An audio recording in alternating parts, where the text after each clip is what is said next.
This episode is brought to you by American Dad on TBS. New episodes, Mondays at 9, 8 central. Well, it looks like the longer that The Simpsons goes on, more and more people want a piece of that seemingly unstoppable pie. News circulated this morning of a lawsuit filed by Goodfellas actor Frank Severo for $250 million. Yes, he's seeking $250 million. Yes. For He must be like Homer or like Marge or somebody, right? Yeah. Wrong. No, they were apparently using his likeness for the character Louie. Yep.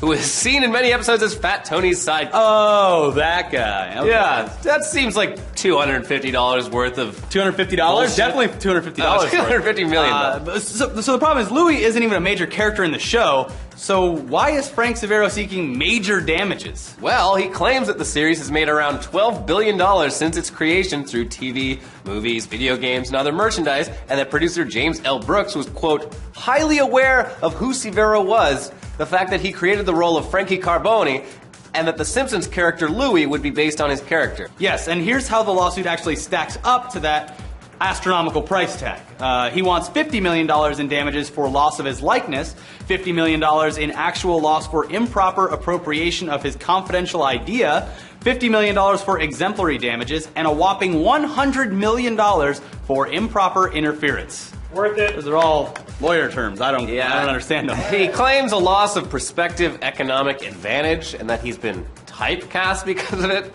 And Sure. now wants a portion of the profits they made over the years. Maybe if you weren't just exclusively in mafia movies, typecasting wouldn't be such an issue for you, buddy. So I have two questions. One, wouldn't this be protected by falling under parody? And even if it wasn't, they made more of a stereotypical sidekick than anything to a gangster mob boss. Like this is just a stereotype. Hell, even Frank Severo was playing a stereotypical role in Goodfellas. Not a major character in Goodfellas, by the way. Yeah. Here's the second question I have, okay? Why did he wait so long to sue The Simpsons for using his likeness? The character Louie actually appeared in the early 90s. Shouldn't he have complained then? Or, I don't know, maybe he was waiting for the number of appearances to rack up so they could take them for more. It baffles me. I don't know. I feel like he wants a boat or something. Either way, this is really silly, and who knows if they will settle the lawsuit or not. I think it's going to get thrown out. He's probably suing for such a high amount so that if Fox settles for something, that his half of that sum, or even less, he'll still be happy. Yeah. He's like, $250 million. So if they give me $100 million, I'll be happy. All right, well, here's $100. I'm sure that's $250. You got it. Out. Yeah. But on to more and less depressing Simpsons news. The annual Treehouse of Horror episodes that they've run for the last 25 years have consistently been some of their best, especially in recent years when, let's not kid ourselves, The Simpsons hasn't exactly been at its peak. Yeah. Right. The Treehouse episodes always seem like a way for the writers and animators to mess around and just have fun, knowing that they can kill any character without consequence and inject way more dark humor into the show than usual. Because, hey, it's Halloween. Why not? It gets pretty violent sometimes. This last Sunday's Treehouse episode was no different and included a Clockwork Orange parody that was packed to the brim with Stanley Kubrick references.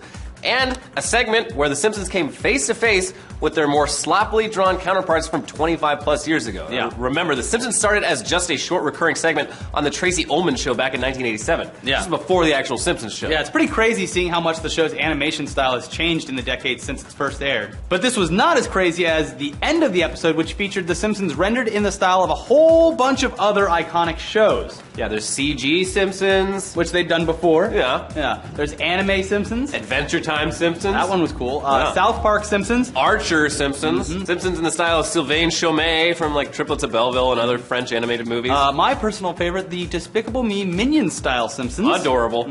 And the Lego Simpsons as well. Yeah, this is totally cool. I liked it a lot. It was very well done. They're really good animators. Like, I'm sure they had a great time doing it. Yeah. On to trailers. We got some pretty cool trailers for you today, and one pretty crazy one. Yeah. So let's start with Halo Nightfall, the upcoming Xbox release TV show. Is that correct? Yeah, it's coming out. If you get the Master Chief Collection, I think you get access to the show on your Xbox One. Yeah. So it's kind of exclusive to that, but it'll be appearing online shortly It after. looks very, very high end. Ridley Scott is one of the executive producers on this. Like I said, if you're a fan of the Halo universe in general, you're gonna love this. So we're all excited to see it come out. It looks cool. Next up, we have The Woman in Black, Angel of Death. Now this one's basically, it's like a horror movie, but it takes place during World War II in London when they were evacuating people because London was being bombed by the Nazis. So a bunch of people leave London, go to this like old house as like a safe place to hide.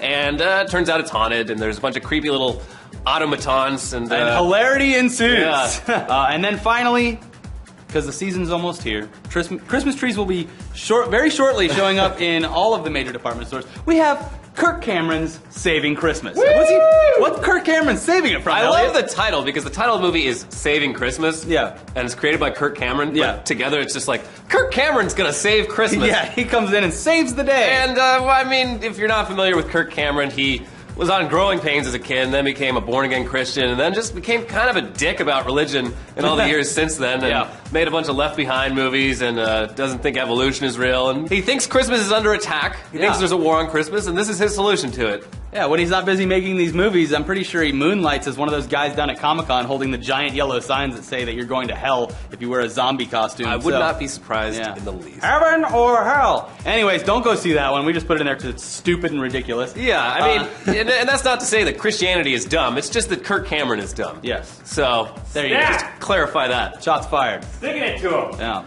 Christmas is under attack.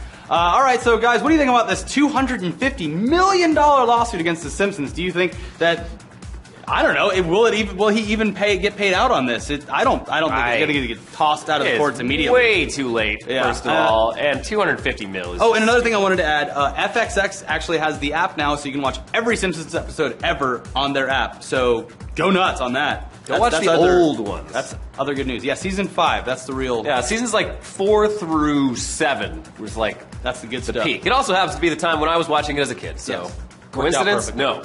Is that all the news we have? Spool, do we have any news? Not till tomorrow. Okay. Okay, we'll check back with you tomorrow, Spool.